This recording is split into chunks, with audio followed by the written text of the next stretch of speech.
প্রশাসনকে বুড়ো আঙুল দেখিয়ে মাথাভাঙ্গা ৩ নম্বর ওয়ার্ডের সরকারি জায়গা অবৈধ নির্মাণে অভিযোগ বেশ কয়েকজন ব্যবসায়ীর বিরুদ্ধে কড়া ভূমিকা এলাকার কাউন্সিলর। অভিযোগ ওই ওয়ার্ডে ইমিগ্রেশন রোডের পাশে বিভিন্ন ব্যবসায়ীরা পুরসভা হাইড্রেন দখল করে ড্রেনের উপর নির্মাণ কাজ করছেন।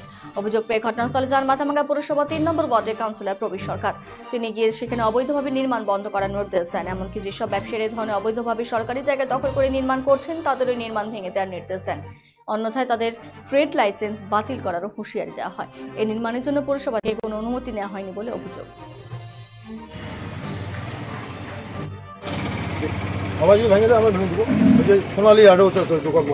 না আপনারা এটা কি হ্যালো, এটা কি অনুমতি নিয়ে আপনারা বাড়িয়েছিলেন? না না, এটা মেলা দিন আগে। তো আপনার দোকানের নাম কি? আমার নাম পার্থ। সকালে আমাকে ফোন করে এবং সে আমাকে এই ইললিগাল কনস্ট্রাকশনটা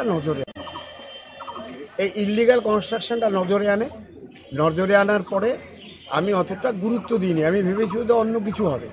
তারপরে আমি যথারীতি আসি, এসে আমি যখন ইললিগাল কনস্ট্রাকশনটা আমি খুঁজেই পাই না, সামনে দিয়ে দেখা যাচ্ছে না। তো আমি আবার তাকে ফোন করলাম, কে বলল যে আপনি অমুক রাস্তা দিয়ে যান, পাবেন। এসে দেখি সাংঘাতিক কাণ্ড। আমাদের যে শহরের হাইড্রেন, যেটা আমাদের জীবন, যেটা দিয়ে শহরের জল বেরিয়ে যায়, অতিরিক্ত জল, এবং যেটার সাথে লক গেটের সম্পর্ক, সেই হাইড্রেনের ওপরে একেবারে পিলার করে একেবারে রীতিমতো ছাদিয়ে ঘর করছে।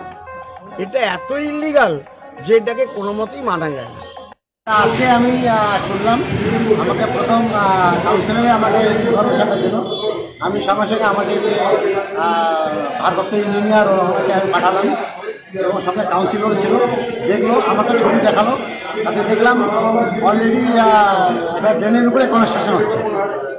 আমি এসিকে বললাম যে ইমিডিয়েট চিঠি করে এবং ওটাকে অলরেডি কাজটা স্টপ করতে বলা হয়েছে এবং পরবর্তীতে আইনানুগ ব্যবস্থা নেবে। অর্থাৎ যদি